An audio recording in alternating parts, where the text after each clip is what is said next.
자본이 많이 들어가는 건데 여기서 내가 대출을 무리하게 해야 된다? 그러면 약간 고민해야 돼요. 물론 대출 이자가 경비 처리가 되죠. 근데 문제는 그 이자를 경험해 본 적이 없으신 분들이 많아요.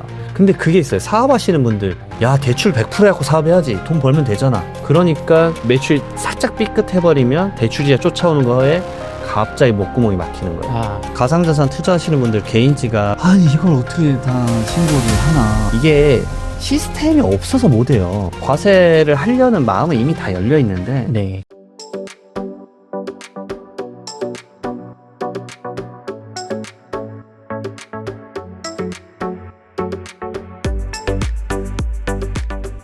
대표님, 요즘 우리나라 경제가 정말 안 좋다고 해요. 아, 장난 아닌 것 같아요. 제 개인적으로도. 특히 현장에서 일하시는 자영업자분, 소상공인분들이 정말 IMF 때보다 더하다.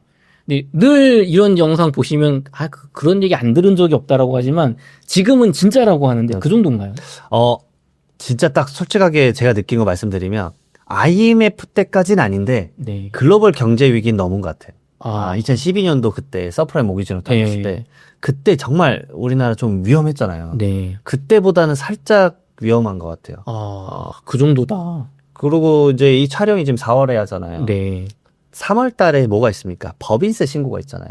그쵸. 그렇죠. 누구보다 소상공인을 필드에서 제일 만나는 직업이 세무사예요. 네. 5월 달에 이제 종합소득세로 이제 개인 사업자들 만날 건데 지금 개인적으로 느끼는 거 말씀드리면 법인세 때 아주 좋았습니다. 왜냐? 세금을 내는 법인이 거의 없었어요. 세금을 왜 안 내죠, 대표님? 다 손실이니까. 회사가 돈을 못 벌어서요. 오히려 마이너스가 났어요. 그래서 오히려 환급받고 있어요. 진짜요? 네, 중간이야. 작년에는 예를 들어서 사업을 잘해서 한 1,000만 원 내신 분이 올해는 손실이 나가지고 그 1,000만 원 돌려받게 생겨요. 그러면은 장난 아닙니다. 법인세 안 내도 좋지만 지금 다들 사업이 안 된다는 얘기죠. 그렇죠. 그래서 제가 이제 예전에 이제 책도 썼는데 그 리뉴얼에서 사실 폐업을 피하는 법이라는 책을 이제 지금 이제 출간하려고 계속 쓰고 있는데 그러면서 통계치를 봤어요. 네. 오랜만에 통계치 리뉴얼을 좀 했죠. 똑같습니다. 예전에는 바뀐 게 없는데 좀 더 수치가 높아졌어요. 3년 내에 50% 망하고 7년 내에 75%가 망하는 게 자영업자인데 네. 근데 여기서 하나 더 나아가면 이게 무섭더라고요. 이게 폐업이 그래서 1년에 폐업이 항상 90만 개 정도? 그리고 개업이 한 100만 개, 110만 개 이랬어요. 네. 항상 개업이 좀 더 많았단 말이에요. 네. 근데 2024년도에 폐업이 100만 개가 넘어섭니다. 그리고 개업이 100만 개가 딱 걸쳤어요. 거의 똔똔? 이런 느낌이었어요. 그리고 2025년 되자마자 무슨 일이 생기냐면 월마다 10만 명씩 폐업하고 있어요, 지금. 이 추세면 몇 개? 120만 개가 폐업해요. 폐업이 그럼 확 늘어나네요. 확 늘어나고 있어요. 그리고 개업 비중 내가 봤을 때는 물론 지금 개업 비중이 살짝 높기는 해요. 근데 이게 못 따라간다 그러면은 와 정말 쉽지 않을 것 같고 거기다 이제 한 가지 더 나아가면 내가 그 자영업자들 얘기를 왜 들어야 되냐. 난 근로소득자인데 이런 분들은 지금 생각 바꾸셔야 돼요. 왜냐 지금 점점 늘어나는 게 뭐가 있냐면 1인 중소기업이 늘어나고 있어요. 퍼센티지가. 1인 기업이 뭐예요? 그냥 말 그대로 혼자 일하는 거잖아요. 그쵸. 프리랜서. 네. 그러니까 1인 기업의 중소기업이 지금 615만 개. 말 그대로 비중으로는 77% 정도 돼요. 그렇게 많아요? 엄청 많아요. 그럼 대부분 1인 기업이다. 거의 1인 기업이에요. 그러니까 제가 봐도 지금 사업하고 있는데 간단해요. 원천세 신고를 안 해요. 왜냐? 나 혼자 있으니까. 대표님 그냥 혼자 하시는 게 마음 편하신가요? 직원 쓰면 무조건 마이너스니까. 그래서 이제 대부분 이제 물어봐요. 직원은 이제 진짜 좀 커졌어요. 예. 대부분 언제쯤 많이 물어보시냐면 이게 진짜 소상공인 관점에서 말씀드리면 한 1억 5천 정도 넘어가면 이제 대표님 이제 좀 벅차요. 월 1억 5천 쓰? 아니요. 연 1억 5천. 월 1,000에서 한 1,300 정도. 그렇죠. 그러니까 약간 좀 그 넘어가면 업종마다 좀 다르고 다 다른데 그 정도 넘어가면 대표님 이제 좀 힘든데요. 그래서 직원 한번 뽑아보려고 합니다. 그러면 이제 직원 한 연봉 한 예를 들어서 300만 원 정도 쓰는 직원 모시면 얼마 정도 써야 돼요? 그러면 이제 대부분 이제 뭐 간단히 생각하시는 게 한 3,600 이제 우선 고바고. 그렇죠. 12개월. 그리고 이제 한 좀 더 써서 한 4,000 쓰겠지. 근데 제가 이거를 제가 쇼츠로 올렸다가 제 거 조회수 가장 높은 쇼츠가 이거거든요. 80만이가 돼요. 그러니까 좀 자극적으로 썼어요. 그러니까 뭐냐면 알바보다 못 버는 사장. 그 편의점들이 대부분 이 구조예요. 네. 근데 그때 기사가 이 제목이 이거였어요. 그래서 그거 썼는데 너가 뭘 알아 막 이래요. 근데 이게 사장님들도 알고 근로자분들한테 말하고 싶은 건데 얼마 정도 드냐면 대부분 1.3배 오버하셔야 돼요. 월급의 1.3을 네. 부패하고 실제로 내가 돈이 나간다. 네, 그래서 얼추 한 4,600, 700 정도 써요. 그분한테 1년에. 그게 세금적으로 뭐 건강보험 이런 것 때문에 그렇죠. 4대 보험이 우선 10% 정도 나와요. 네. 그러니까 우선은 3,600에다가 360 더하고 네. 1년 일하면 퇴직금 줘야 되고 그다음에 연차 수당에다가 뭐 이제 연차 수당 물론 5인 넘어가야 되지만 거기다가 기타 수당이랑 그다음에 뭐 식비 챙겨주고 뭐 하고 그다음에 작업비 뭐 옷 줘야 된다거나 뭐 이것저것 따지면은 얼추 한 4,600대라. 와. 장난 아니에요. 그러니까 그 정도 비용이 들어가요. 그러면은 또 말을 해줘요. 제가 하나 말해주는 게. 그 직원이, 이게, 저는 이거 지금 댓글로 분명 문매를 맞을 것 같은데, 그 직원이 3배 이상을 벌어줘야 된다. 그래서 말씀드려요. 사장님한테 냉정히 말하는 거야. 그러지 못할 거면 사장님 직원을 뽑으면 안 돼요. 그냥 당신이 갈려야 된다. 그리고 지금 근로자분들 입장에서도 이걸 들으셔야 돼요. 내가 그 정도의 수익을 못 벌 것 같은 구조거나 아니면은 그런 상황이 아니면은 금방 그 회사에서 결국 이제 미안하다 나가주라 이런 질문을 받을 수도 있어요. 그러니까 근로자 입장에서도 회사를 그래 판단하시라는 얘기예요. 제 말에 서로 판단해야 돼요. 왜냐하면 그 정도 수익이 안 나면 직원을 채용할 이유가 없어요. 근데 이럴 수는 있을 것 같아. 그래 사장도 자선사업가는 아니니까 내 월급의 1.3 정도가 실제 비용이니까 내가 300 받지만 그쵸. 그럼 그 3배면 한 1억 2천을 벌어줘. 1억 2천을 벌어줘야 되잖아. 네. 근데 근로자 입장에서는 아니 한 2배 정도 그러니까 내가 내 연봉만큼 벌어주면 사장님 입장에서는 고용할 이유가 없고 2배 정도 벌어주면 되는 거 아니야? 내 연봉 빼고도 그 정도 벌게 해주면 사장님은 편하게 버는 거니까. 근데 왜 3배나 돼야 되지? 이런 생각할 것 같아. 그렇죠. 왜냐하면 제가 말씀드렸던 그 근로자에 의해서만 쓰는 게 1.3배고 네. 그분을 모시기 위한 기타 기반 시설이 늘어나기 시작하는 거예요. 그러니까 집기도 늘어나고 뭐도 늘어나게 되는 거죠. 네. 물론 이제 업종마다 달라요. 나 더 이상 늘어날 거 없다라고 하면 그건 오히려 오케이. 그러면 2배여도 내가 수익이 어느 정도 가져갈 수 있죠. 근데 이제 그게 또 있습니다. 직원을 고용한 이후에 그 고용 인원에게 내가 어떤 에너지를 써야 되는지 또 있어요. 왜냐면은 이 직원이 정말 일을 잘할까? 내부 정보를 가지고 도망가지 않을까? 막 그런 걱정이 있거든요. 그러니까 그거와 관련된 뭔가 시스템을 도입하는 비용이 또 들더라고요. 그리고 이제 또 좀 말씀드리는 게 이제 약간 이제 지금 직원 쪽으로 너무 많이 갔는데 그 다음에 말하는 게 또 저를 찾아오시는 컨설팅이 또 이게 많아요. 지금 많이 오는 것 중에 하나가 은퇴자분들 프랜차이즈. 이제 나 은퇴했는데 사실 퇴직금 뭐 한 3억 받았어. 요즘 희망퇴직으로 막 4억, 5억씩 받잖아요. 너무 많이 받는 분들 좋죠. 근데 이제 이대로 있으면 안 되니까 창업해야지. 그러니까 프랜차이즈 막 이렇게 손익계산서 이렇게 갖고 와야 그러니까 돈 이렇게 벌 수 있습니다. 월마다 뭐 500 보장 막 이렇게 써 있잖아요. 진짜 냉장에 볼펜으로 해서 쫙쫙 그어요 제가. 말도 안 되는 수치 생각하지 마시라고. 왜냐면 제가 그 유사업종들을 거의 다 알고 있잖아요. 그쵸. 왜냐면 전 세무사니까. 그런 분들이 다 세무 신고할 때 얼마 벌었다고 다 알죠. 제가 김밥집 매출이 어떻게 돌아가는지 커피숍 매출이 어떻게 돌아가는지 다 알잖아요. 네. 쫙쫙 그어요. 말도 안 되니까. 말도 안 돼. 그럼 대부분 월 마이너스 막 500, 1000 나는 경우가 있어요. 선생님의 입지와 거기 환경에 직원 쓰는 거랑 매칭을 해보면 이건 아니다. 이게 물론 맞을 수도 있는데 지금 상황에서 이거는 선생님이 생각한 그 지역의 그걸로는 맞지 않다. 거기다가 보면은 어디가 이제 요즘 평당 매출 가액이 높은지 이런 것도 몰라요. 이거 서울시에서 다 통계 내고 있어요. 서울시가 매번 10,000개 넘게 상업용 부동산 조사해가지고 제곱미터당 그 매출 가장 많이 나온 지역을 막 이걸 넘버링을 해요. 그러니까 내가 예를 들어서 뭐 마곡, 강남, 뭐 송파 어디서 개업한다? 거기 위치마다 제곱미터당 매출 높은 데 위치를 알려주는 거예요. 그런 것들 좀 연구하고 가야 되는데 대부분 개업이 이런 식이에요. 집 앞이 여기니까 막 이런 식이지. 아시죠? 뭔 느낌인지. 그냥 그 세계, 그러니까 직장만 다녔으니까. 본인에게 익숙한 데만 찾아요. 그러면은 조금 아닐 수 있어요. 네. 뭐 얼패설패 이제 말해버렸는데. 네. 그러면은 대표님 이게 현실적으로 대표님이 보실 때 은퇴자가 프랜차이즈를 하면 웬만하면 안 된다고 생각하시는 거예요? 우선은 몇 가지 좀 정리를 해보면 첫 번째 이제 제가 썼었던 원고부터 좀 말씀을 드려보면 자본이 많이 들어가잖아요. 프랜차이즈. 요즘 기본 2억이에요. 인테리어 그냥 기본이에요. 네, 기본이요. 조금 신경 쓰면 3억. 네. 지금 제가 2억도 솔직히 말하면 낮게 말한 거잖아요. 면적 크기에 따라서 4억, 5억씩 하잖아요. 네. 그러니까 자본이 많이 들어가는 건데 여기서 내가 대출을 무리하게 해야 된다? 그러면 약간 고민해야 돼요. 물론 대출 이자가 경비 처리가 되죠. 네. 근데 문제는 그 이자를 경험해 본 적이 없으신 분들이 많아요. 그러니까 이게 대출 이자가 매달 쫓아오는 게 어떤 압박감인지를 경험해 보지 못한 거예요. 그거를 많이 경험했어요, 실질적으로. 대표님, 저는 이제 대출 이자 이를 무서운 줄 몰랐어요. 그러니까 이게 또 집대출이랑 느낌이 달라요.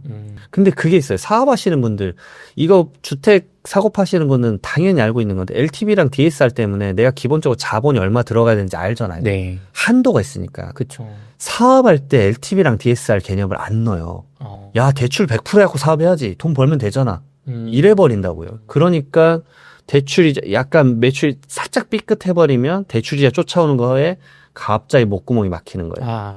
그러니까 사업에도 기본 본인의 자본금을 넣어야 되는데 자본금 없이 막 하면 되겠지. 근데 돌발 변수가 정말 많이 생겨요. 정말 많이 생겨요. 예, 그렇기 때문에 이런 것들 좀 쉽지 않습니다. 그러면은 이제 또 사업을 하시는 분들 중에 장사가 조금 되시는 분들이 있잖아요. 그럼 그런 분들이 잘 나가다가 좀 꼬꾸라지는 모습도 보였을 텐데 맞아요. 어떤 경우가 주로 보게 되나요? 추가적으로 말씀드리면 결론은 사실 이거예요. 회계적인 수치를 못 보는 건데 네. 그러니까 돈에 밝아야 돼요. 사실 자영업자가 나 오늘 매출 100 찍었네 이게 아니에요. 왜냐면 거기다가 원가 90 들어갔으면 그건 망한 거예요. 왜냐면 나머지 그 영업이익률 10%가 나오는 게 아니에요. 왜냐면 지금 원가가 90인 거고 나머지 숨 쉬듯이 나가는 임대료나 이런 거는 이미 계산이 안 들어간 거잖아요. 그럼 100% 마이너스예요. 영업이익률이 그래도 20% 나오고 해야지 꿈의 수치가 나와야지 돈을 버는 거지. 물론 제조업은 뭐 3%밖에 안 나오고 그럴 수도 있겠지만 그러니까 회사 매출이 막 뛰어나지 않는데 첫 번째 제가 많이 본 이제 약간 폐업을 경험하셨던 분들의 공통점을 말하면 뭘 막 150만 원짜리 내는 막 고급 외제차 렌탈 리스 해요. 물론 이제 내가 보여줘야 되는 사업을 해야 된다. 이런 상황을 하시는 분들이 있거든요. 근데 무리될 때가 있어요. 제가 봐도. 이것까지는 아니신 것 같은데. 결국은 이제 내가 이게 무시받거나 그런 경험이 있어서 그런 경우도 있거든요. 근데 그걸 무시하는 사람이 나쁜 사람이에요, 사실은. 사업적으로 그걸로 판단할 수도 있겠죠. 근데 내가 돈이 많이 필요해서 해야 되는 사업이라고 한다면 그렇게까지 비춰지는 게 중요한 게 아닐 수도 있거든요. 그러니까 제가 아시는 대표님은 사실 포르쉐가 4-5대 돼요. 근데 고객 만날 때 무조건 모니터 타고요. 오히려 극대화 시켜버리더라고요. 그래갖고 대표 왜 이거 타고 다니니까 돈 좀 벌게 해주십시오. 저도 그래서 그냥 사실 뭐 그렇게 비싼 차 안 타고 다녀요. 네. 근데 그게 뭐 어떻게 비춰질지 모르겠는데 자기만 떳떳하다면 그런 거는 좀 이제 물론 이제 사업마다 다르지만 그리고 사무실 임대료 등에 사치 안 하잖아요, 사실은. 그게 사치라고 느껴지는 거는 약간 별외의 관점이더라고요.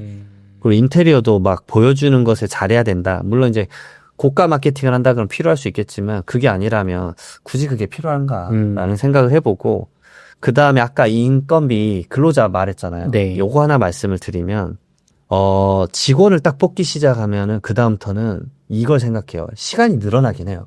네. 그게 말대로 뭐냐면 편함에 취해져요. 이제 좀 직원 뽑으니까 내 시간이라도 좀 벌어가네. 그쵸. 아까 이사님이 말씀하신 대로 뭐 그 직원이 한 1.5배밖에 못 벌었어요. 그럼 솔직히 말하면 이게 급여랑 거의 퉁치는 거잖아요. 네. 하지만 내가 시간을 좀 벌어갔다 그러면 그쵸. 편해서 다행이다 이럴 수 있죠. 맞아요. 근데 매출이 갑자기 이렇게 급감을 하면 그 직원을 고용하는 게 마이너스가 될 수 있어요. 그 관점을 이제 약간 예리하게 느끼셔야 돼요. 근데 편함에 취해가지고 직원분을 이제 말 그대로 안 그러면 이러게 되면 둘 다 좌초하는 거예요. 그러니까 그거를 말을 못 해요. 이게 말이 안 떨어져. 그리고 생각보다 사업 이제 막 시작하신 분들 있잖아요.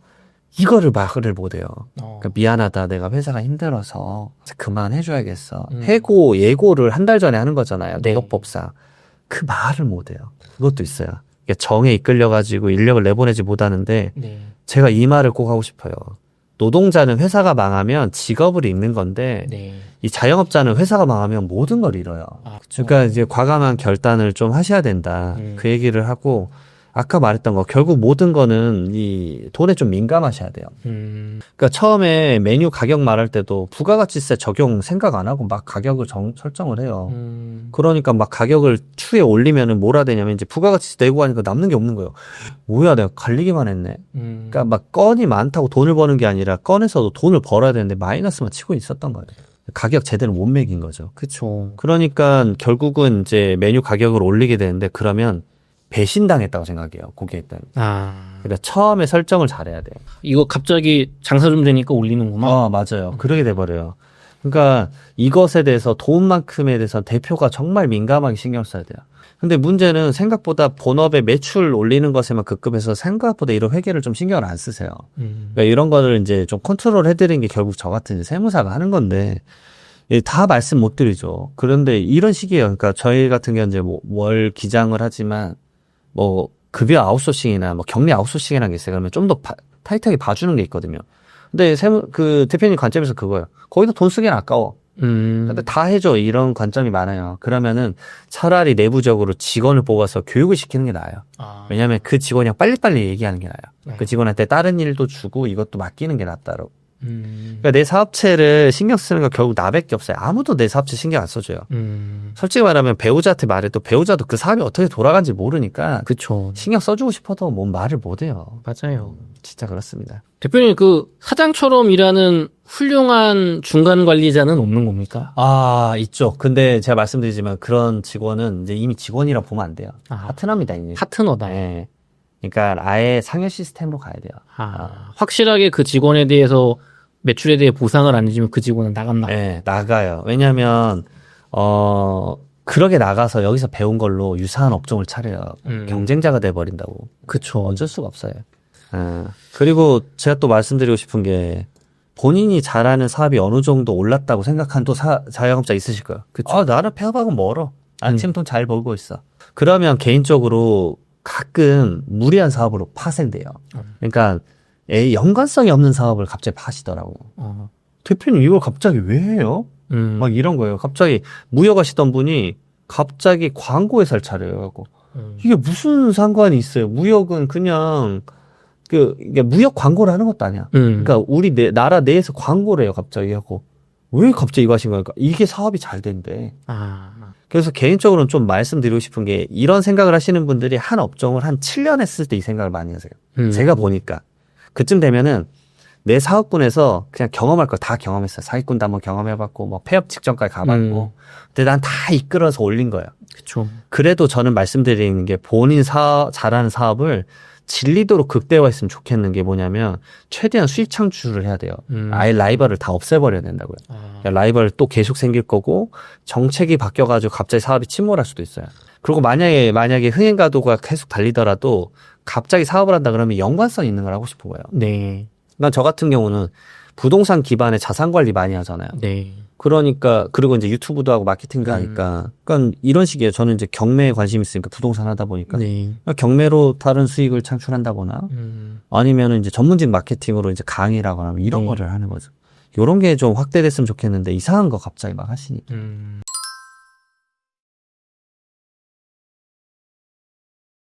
그거는 진짜 권하고 싶지 않아요. 그렇군요. 그럼 또 요즘 AI 시대잖아요. 맞아요. 막 사회가 급변하고 있는데 내가 뭐 항상 잘하던 아이템이 계속 잘 되면 좋겠는데 그런 보장이 없잖아요. 절대 없어요. 그러니까 변화하는 사회 구조는 진짜 꾸준히 진짜 무조건 읽어야 돼요. 진짜 첫 번째는 지금 개인적으로 AI도 있지만 전 AI 때문에 저도 위협을 느낀다고 느껴요. 진짜로. 세무 쪽도 자동화 되는 거 금방 할 수 있다고 봐요, 저는. 그러니까 위태롭다라고 생각을 하고 있어요. 그래서 계속 진화하면서 그거 관련된 것들에 대해서 이게 안테나를 계속 세우고 있는 거죠. 네. 그러니까 지금 또 관점이 그거잖아요. 트럼프 2.0 돼서 관세. 맞아요. 갑자기 자동차에 관세 25% 이렇게 해버리니까. 그러니까 그 관련된 사업군들이 갑자기 내수 시장도 다 죽어버릴 거고 엄청 위태로워질 거거든요. 그쵸. 저는 그래서 지금 아까 말했던 글로벌 경제 위기 정도는 넘어선 것 같다라고 하는 게 앞으로 좀 일이 쭉 갈 것 같은 거예요. 그쵸. 근데 그 관점에서 이제 내가 어떤 개업을 하느냐, 어떤 창업을 하느냐 생각을 하는 건데 예를 들어서 최근에 이런 분도 오셨어요. 골프웨어를 하겠대요. 왜냐면 골프 시장은 박살났잖아. 그러니까 엄청 잘 돼 장사 2, 3보다. 코로나 때 봤잖아. 근데 그거 끝났어 이미. 지금 코로나 때는 호경기로 골프 사업이 진짜 많으니까 진짜 골프장 세무조사도 있단 말이야. 네. 세무조사는 항상 호황업종을 해요. 돈 잘 버니까. 그때 많이 했던 게 세 가지인데 골프장, 그 다음에 대부업체 이자 올라가니까. 그다음 세 번째가 뭐냐면 마스크. 그치. 그러게 했었단 말이에요. 근데 지금은 여기 관심도 없어요. 왜냐 골프장 요즘 예약 잡기 아주 쉬워요.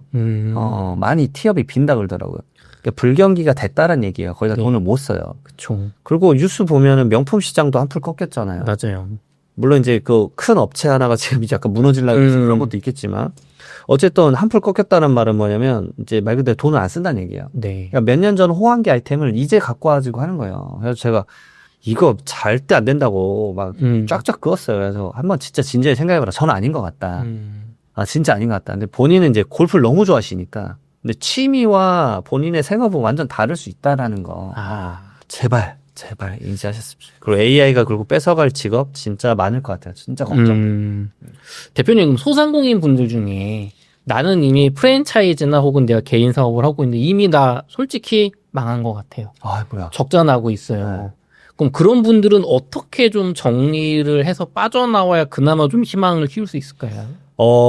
진짜 이거는 말하기 힘든 것 같아요. 저는 상가를 빨리 빼야 되겠죠. 그냥 접어야 돼요, 진짜로. 이게 그렇게 계속 가지고 있을수록 이게 마이너스가 계속 커져요. 계속 대출 더 받아서 더. 그렇죠. 근데 사실 이 폐업 못하는 이유가 두 가지가 있어요. 첫 번째로는 그 임대차가 남은 것도 있고요. 두 번째로는 대부분 소상공인 대출 받잖아요. 네. 그러면은 내가 폐업을 하면 이거 원금을 다 갚아야 돼요.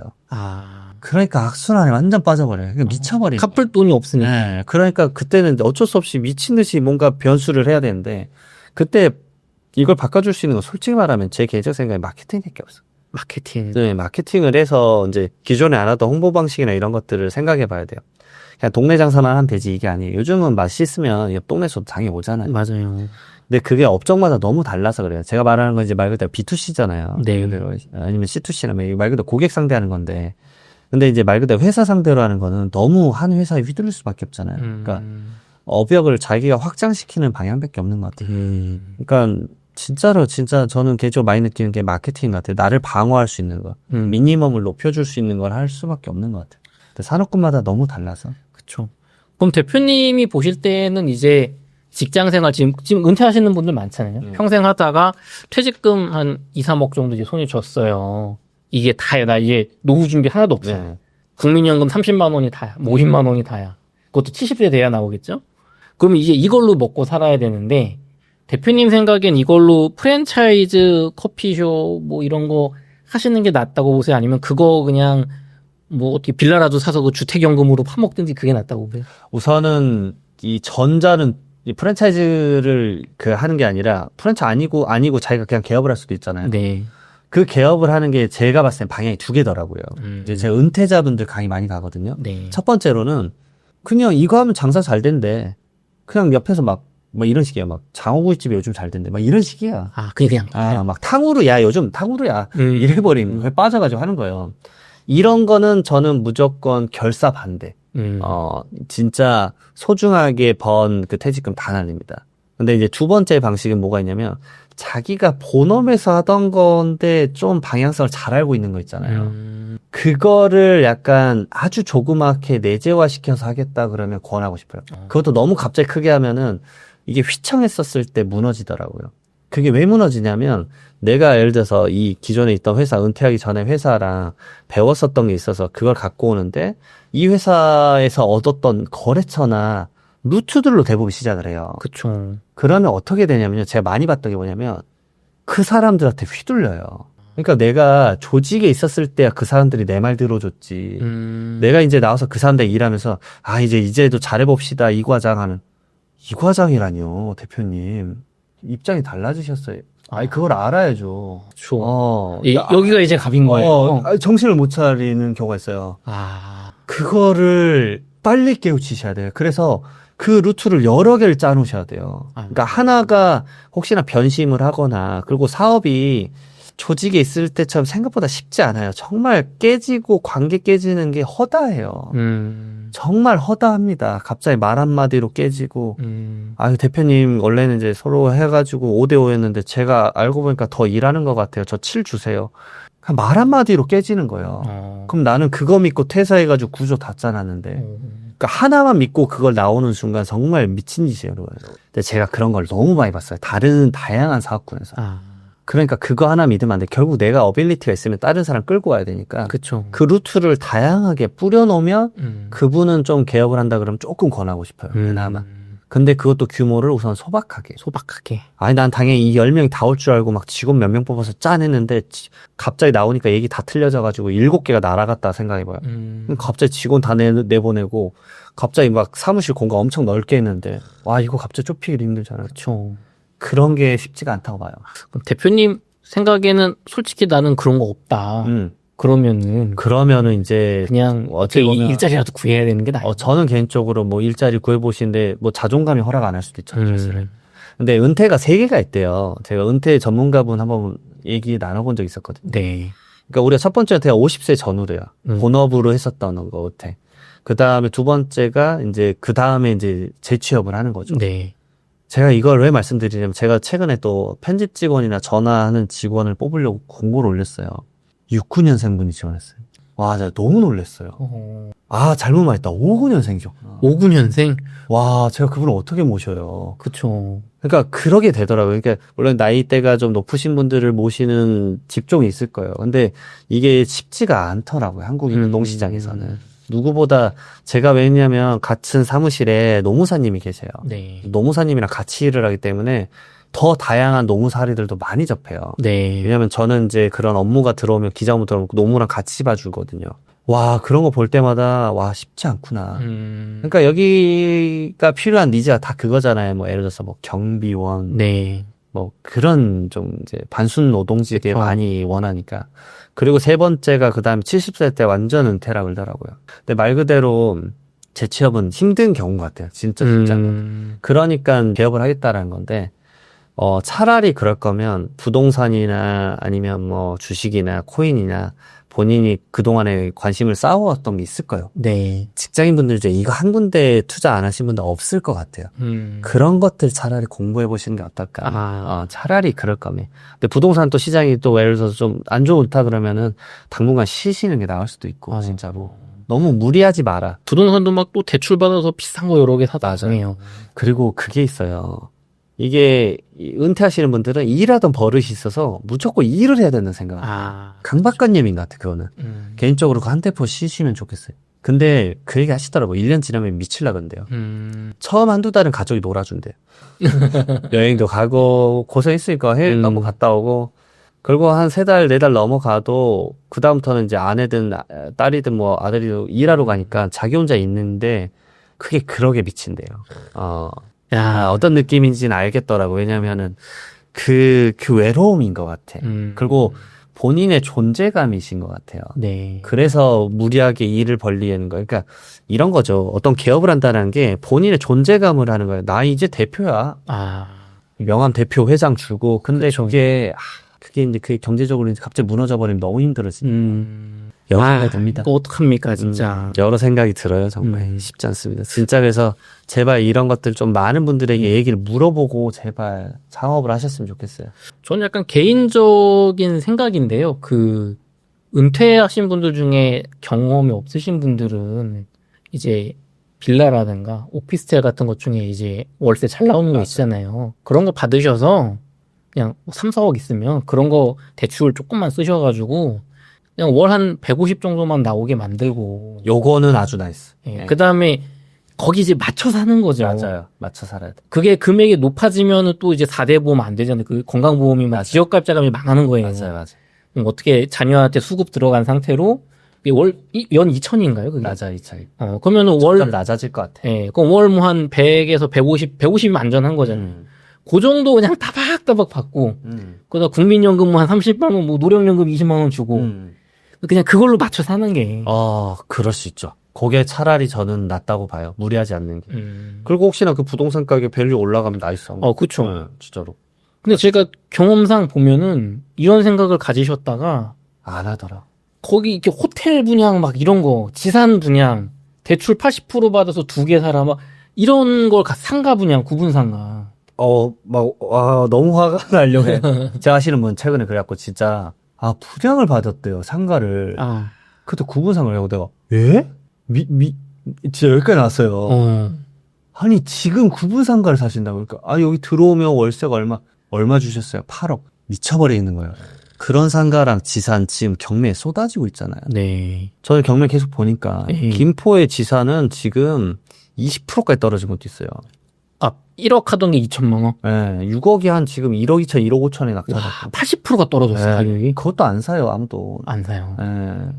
와, 막 박살나 있더라고요, 진짜. 근데 분양 그걸 정가에 8억 주고 사는 거잖아요. 그렇죠. 와, 진짜 생각 많아지더라고요. 상가 지금 공실률이 얼마나 높은지 모르신 거예요. 그러니까 공부를 해야 되는데. 저는 하다못해 창업하고, 은퇴하고 창업한다 그러면 그 1년간 그냥 창업 공부만 하셔도 된다. 진짜. 뭐, 섣불리 걸리지 말라는. 제가 어저께 그래서 좋은 강의하고 왔는데, 그 부동산 그 중개사로 유명한 학원이에요. 네. 거기서 그 중개사 이미 취득하신 분들인데 창업하기 전에 듣는 약간 이제 스파르타식 사관학교 뭐 아카데미 뭐 이런 거 있잖아요. 거기서 이제 제가 3시간씩 2주간 공부를 하는데 그분들이 이제 아직 물어봤어요. 여쭤봤는데 공인 중개사는 붙으셨고 아직 개업은 전이래요. 그래서 개업 전에 이제 듣는 거래요. 근데 전에 강사님들이 너무 무섭게 말하더래요. 쉽지 않다고. 막 진짜 누구 막 자살했다고 막 이런 얘기를 했대요. 어떡하죠? 저도 그 얘기하러 왔는데. 그래갖고 그럼 저는 약간 톤 조절할게요. 그래서 3시간 동안 약간 톤 조절했는데 정말 냉정하게 말해줬어요. 왜냐하면 제가 최근에 일화 떠오른 게 공지에 계시다가 나오셨어요. 네. 그래서 좋은 공인중개사 사무실이라고 권리금 이것만 줘라고 해갖고 오퍼를 받았대요. 그래서 제가 첫 마디가 그랬어요. 절대 좋은 자리는 그렇게 툭 말하지 않는다. 절대. 장담하는데 그건 절대적이다. 막 조건을 들었는데 말이 안 되는데요? 그 구조는 말이 안 된다. 중개법인 제가 대표님 좀 친한 형님한테 물어봤는데 네. 에이 자원아 말이 되니? 사기야. 되겠니 그게? 그리고 옆에 차려버릴 거야. 고객 다 빼서. 그렇죠 형님? 그러니까 맞아요. 그 전달을 해드려.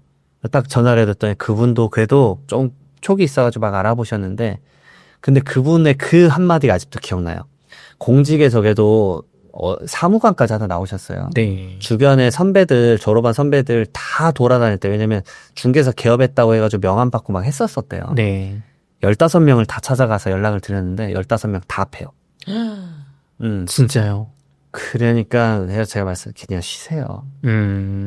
중개업을 해보셨나요? 그러니까 중개사 딴 지는 한 15년 됐지. 하지 마세요.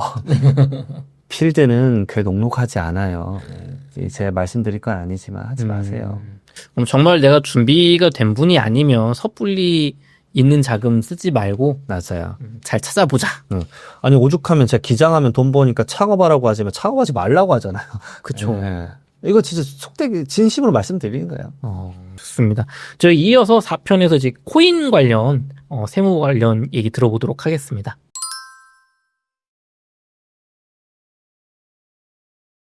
세무사님, 이장원 세무사님은 사실 상속 증여 부동산뿐만 아니라 비트코인, 네, 그렇죠. 암호화폐 관련 전문가로도 알려져 있어요. 네, 국내 몇 안 되시는 분으로 알고 있어요. 유일한 것 같기도 하고요. 열심히 투자도 하고 있기 때문에 맞아요. 그거보다 관심 있고 맞아요. 사실 또 책을 썼지 않습니까? 맞아요. 출간을 못하는 게 아쉽죠. 네, 시장이 좋아지면 출간이 앞두고 있는데 우리나라 이제 국민분들이 가상자산, 암호화폐 투자를 굉장히 많이 한다고 하는데 정말 많이 했죠. 어느 정도인가요, 그게? 이거 뉴스 봐서 저도 깜짝 놀랐어요. 100조 원이 넘더라고요. 그러니까 5대 거래소 있잖아요. 저희가 이제 메이저 가상자산 거래소. 거기 2020년도에는 9,200억 정도였는데 2024년도에 105조래요. 와. 아니 4년간 11배. 근데 11배 단위도 예를 들어 10억에서 110억 되는 거는 그쵸. 웬만한 사업 규모에선 가능한데 이게 1조에서 100조 엄청난 거 아닌가요, 사실은? 야. 진짜 엄청난 것 같아요. 굉장히 큰 금액이잖아요. 맞아요. 그만큼 이제 제도적으로 이제 타이트해진다라는 걸 저는 말씀드리고 싶어요. 네. 사실 가상자산에 대한 이제 시장 분석이나 이런 거를 잘 하시는 분은 사실 옥날채방에 또 너무 고수님들 많잖아요. 근데 저는 이제 약간 제도적으로 이제 어떤 식으로 지금 다양한 시스템이 있는지를 말씀드리고 싶어요. 그러니까 네. 다른 관점의 투자 시점이라고 말씀드려야 될까요?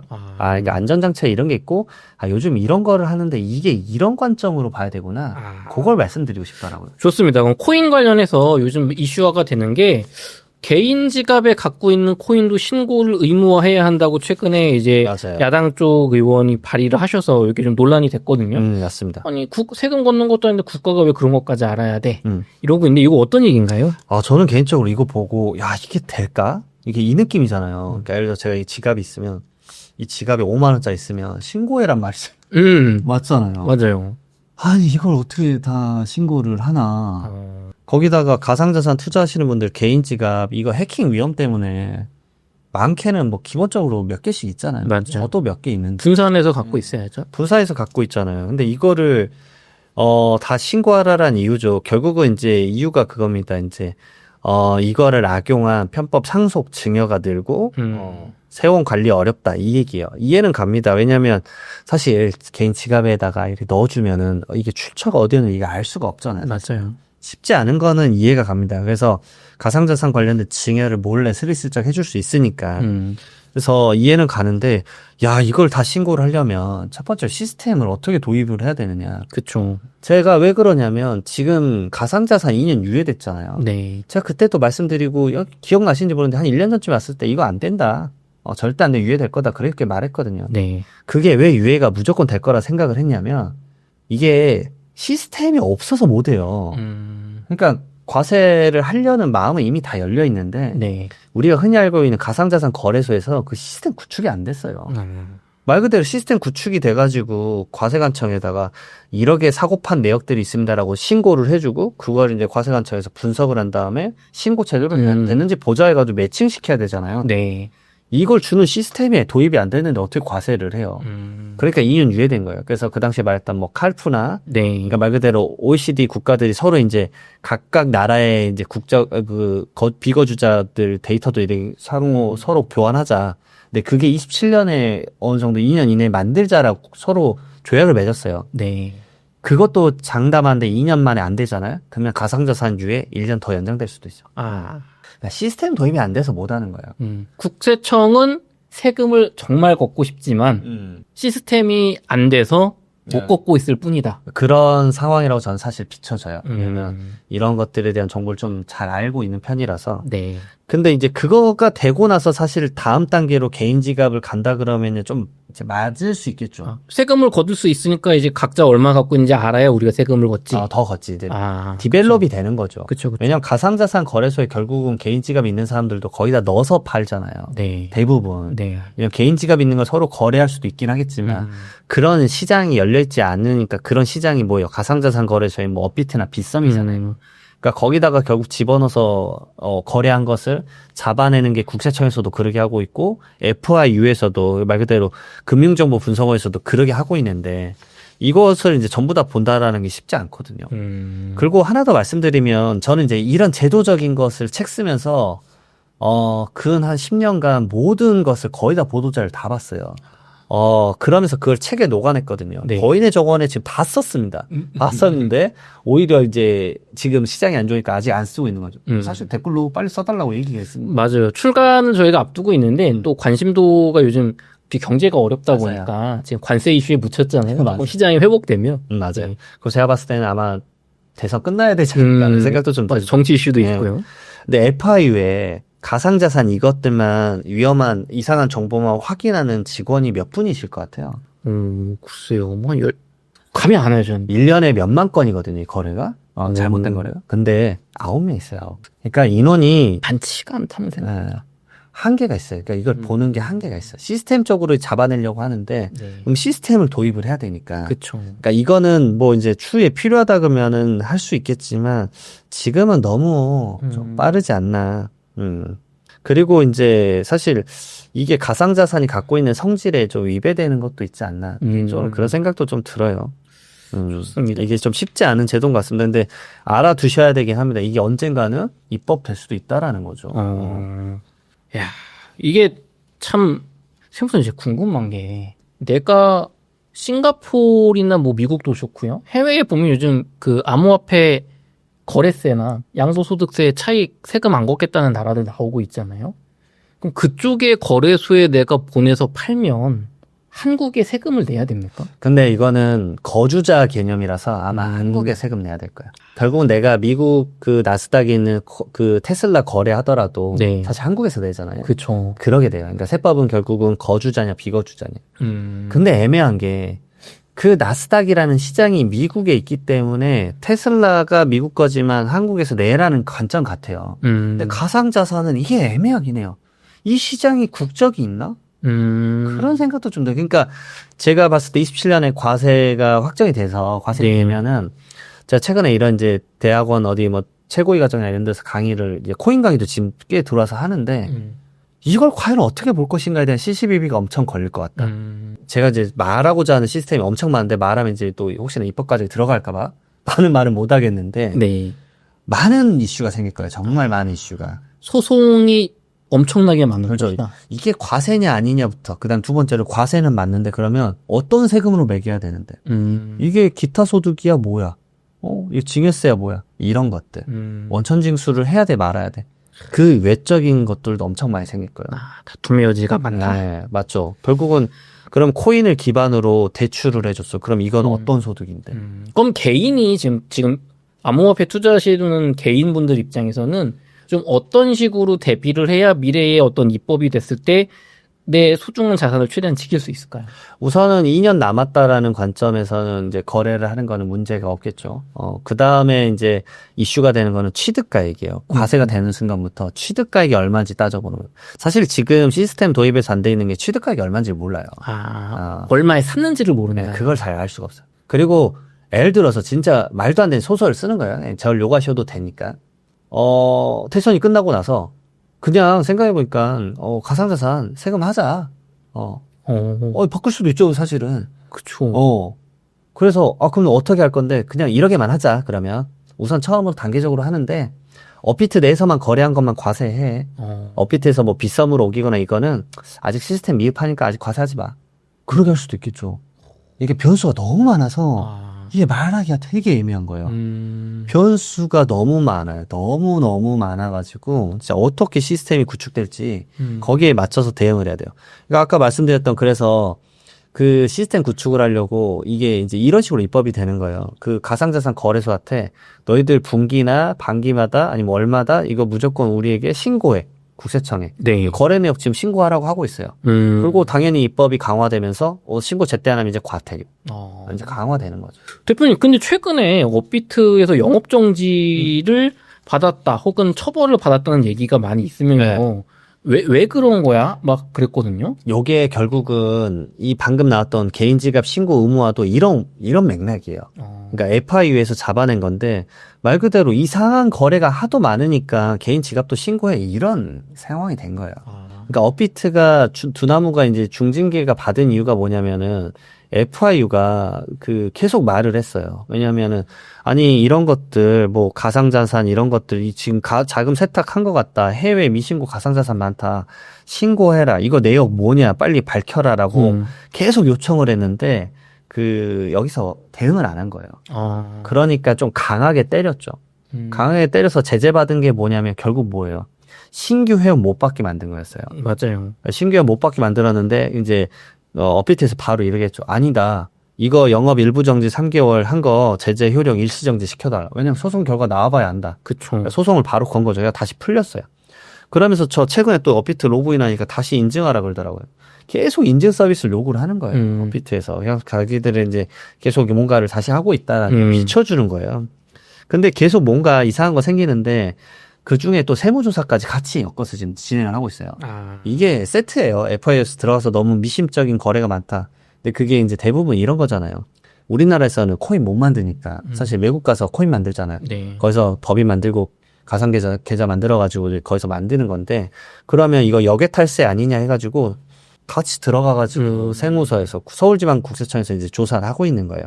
그러니까 다 연계될 수밖에 없습니다. 말 그대로 이게 이쪽 자체에서 너무 투명하지 않으니까 다양한 억제 정책을 계속 만들어내는 것 같아요. 그러면은 이거 사용자 입장에서 피해를 받을 수도 있는 건가요?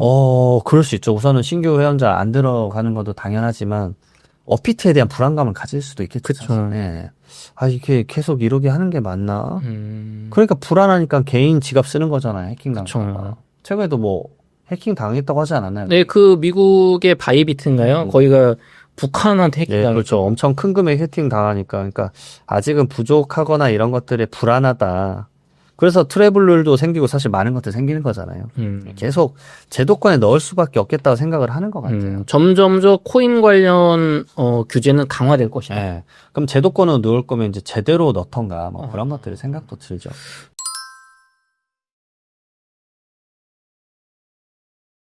대표님, 그럼 요거 대선 레이스가 곧 펼쳐질 텐데 여당이나 야당의 대선 주자분들의 공약 혹은 그쪽에서 좀 이런 어떤 식으로 가상화폐를 규제하고 소비자를 보호할 것인지 좀 진지하게 서로 논의를 여야가 하고는 있나요? 사실 이거 얘기를 뭐 위원급에선 좀 하고 있는 것 같은데 대선에 이 얘기를 하지는 않을 것 같아요. 제 개인적 생각에. 다른 이슈가 너무 많으니까 사실 정리해야 될 게 많이 있어서 오히려 제 개인적 생각에는 지금 이제 우리한테 관세 때려가지고 우리가 이제 피해받고 있기는 하지만 트럼프 미국 원래는 되게 가상자산에 부정적이었던 사람이잖아요. 네. 근데 긍정적으로 바뀐 거 보면은 제 개인적 생각엔 그래요.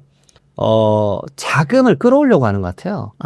미국이 이제 결국은 약간 힘들 것 같으니까, 뭐, 물론 이제 자금을 뭐 빼야 되거나 뭐 여러 가지 수가 있겠지만, ETF나 그런 거를 획기적으로 만드는 국가잖아요. 그 말은 뭐냐면, 기존에 이제 달러 화폐 위주였는데 이게 무너질까봐 그 강화시키는데 자금 더 끌어오려면, 비트코인이 있네? 걔를 이제 끌고 와가지고 좀 흔드는 게 아닌가 그런 생각도 들거든요.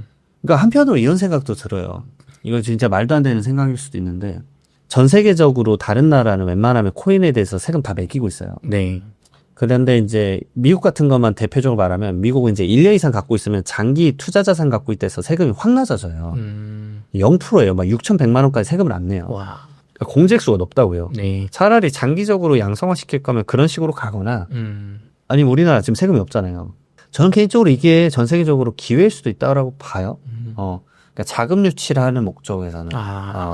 코인 할 거면 세금은 천국 한국에 와서 업비트 빗썸에서 거래해서 거래세 좀 내. 뭐죠. 그렇죠. 근데 그걸 이제 갑자기 모든 데다 풀 수는 없으니까 이게 어떤 분이 아이디어를 주셨는데 차라리 뭐 송도나 청라나 이런 지구를 만들면 되지 않겠냐. 아니면은 뭐 제주도. 네. 관광이랑 엮어서 와서 여기서 그냥 코인 해라. 왜냐면 세법은 거주자니까 한국에서 지내면서 거주자가 되면 당신은 여기서 세금 적용받으니까 코인 관련된 세금은 당신은 제로입니다. 그러면은 솔직히 말하면 이게 약간 외절취 같은 거 아니에요?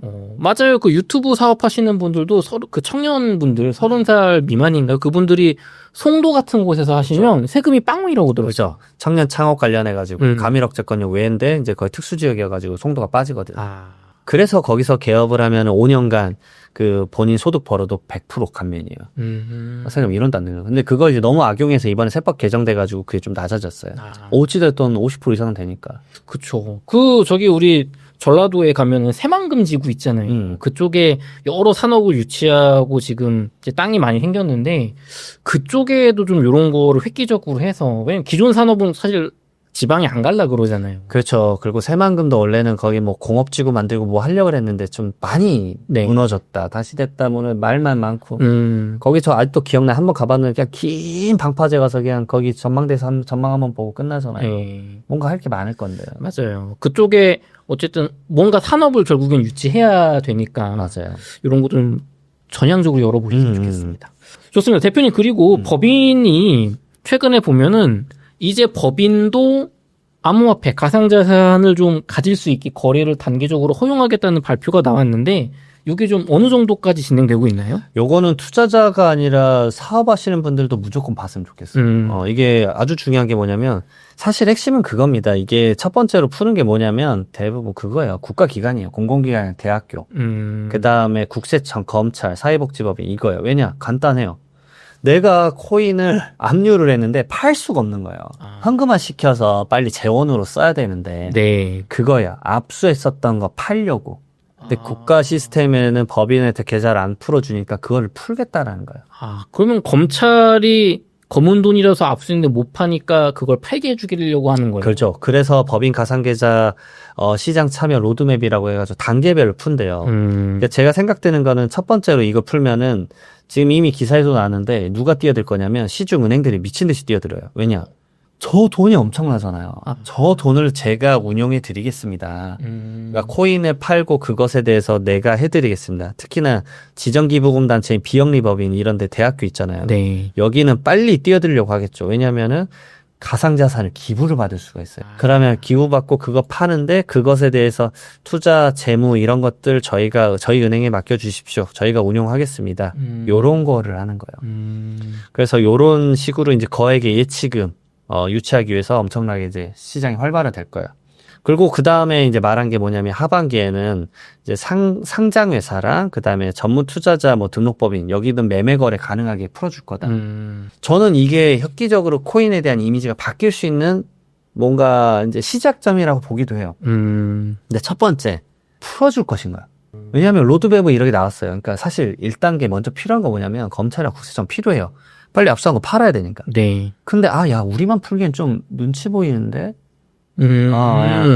그래서 이제 상장회사도 다음에 풀어준다고 하자. 근데 검찰 국세청이 먼저 푼다고 해봐요. 제가 아주 이제 불순한 마음으로 얘기를 하는 걸 좀 양해해 주시고. 근데 이게 또 삐걱거리거나 뭔가 미스가 발생할 수 있잖아요. 네. 상장회사 아직 풀면 안 되겠는데? 3년 미뤄버리면. 어차피 로드맵은 나왔지만. 그죠. 이게 뭐 법대로 무조건 이렇게 한다는 보장은 없는 거예요. 네. 근데 다른 나라는 다 하고 있단 말이에요. 이미 하고 있네. 네. 미국, EU, 영국, 홍콩, 일본, 싱가포르, 캐나다 법인거래 허용 다 하고 있어요. 그러면은 다른 이제 상장회사나 이런 애들은 이제 말 그대로 법인 계좌를 못 만드는 거예요. 또 평생. 그쵸. 그러니까 있으나 마나한 제도가 또 될 수도 있겠죠. 실제로 일본이나 미국에서는 뭐 유럽도 그렇고 지금 회사가 비트코인을 보유를 했더니 비트코인 가격이 올라서 기업 가치가 올라서 주가가 치솟고 맞아요. 그 돈을 가지고 다시 투자금으로 해서 회사를 이제 키우는 그런 선순환도 있다고 하는데 우리나라는 그게 막혀 있는 거잖아요. 그렇죠. 마이크로 스트레티처럼 해야 되는데 그게 불가능한 상황이기는 하죠. 그래서 이게 풀리면 상장회사 측에서도 아이디어를 엄청 쓸 거예요. 저부터 말씀드리면 저는 세무법인 하고 있잖아요. 네. 저는 법인 이거 계좌 풀면은 저는 제 수수료, 수임료 코인으로 받을 거예요.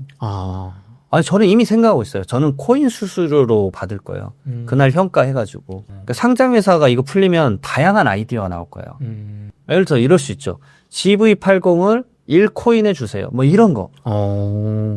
엄청 왜냐면 이게 많이 하진 않겠지만 이거는 사람을 휘어잡을 수 있는 엄청난 마케팅 포인트래요. 그쵸. 아천한 뭐. 그쵸. 엄청난 거라고요. 맞아요. 이 아이템을 쓰면은 왜냐면 한국에 있는 사람만 코인을 하는 게 아니라 전 세계 사람들에게 마케팅을 할 수 있잖아요. 그쵸.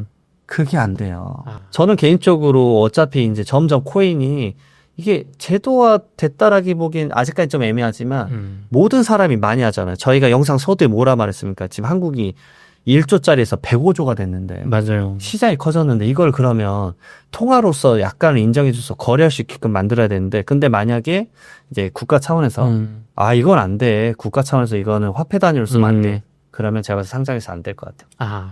그러니까 저는 그렇게 봐요. 왜냐면 코인 관련된 제도들이 항상 그렇게 계속 되더라고요. 좀 분석을 해보니까. 근데 지금 전 세계적으로 특히 미국이 걔는 코인 가지면 세금도 안 걷겠다고 나서 뭐 영주권 준다 이러고 있는데 이런 식이 되면은 코인 자금이 다 해외로 빠져나가지 않을까요? 그렇죠. 우리만 막으면? 맞아요. 그러니까 아니면은 말씀하신 것처럼 코인을 받아가면서 사업하시려는 분들은 야 그럼 싱가포르에 법인 세워서 거기서 하지 뭐. 맞아요. 그렇게 될 것 같은데요. 그래서 저한테도 어떤 분이 문의가 왔었어요. 그러니까 우크라이나랑 러시아랑 전쟁하고 있는데 루블은 받기는 불안하고 화폐같이 박살날 것 같으니까 코인으로 받아도 되냐고 말했어요. 받아도 되는데 못 받는다. 법인 계좌가 막혀 있는데. 그러니까 그분이 그분도 코인을 하세요. 그러니까 개인 계좌만 생각했던 거예요. 그러니까 이제 좀 풀어주면 생각보다 이게 다양한 무역이나 이런 데도 물론 이제 블랙마켓에 쓰일 수도 있으니까 그렇지만 저는 말씀드린 게 회계 처리나 이런 거 제대로 하고 세금만 제대로 내면은 선순환 될 수 있다라고 봐요. 그리고 요게 되면은 이제 엄청나게 이제 마케팅을 활용하겠죠. 제가 아까 말씀드렸던 것처럼.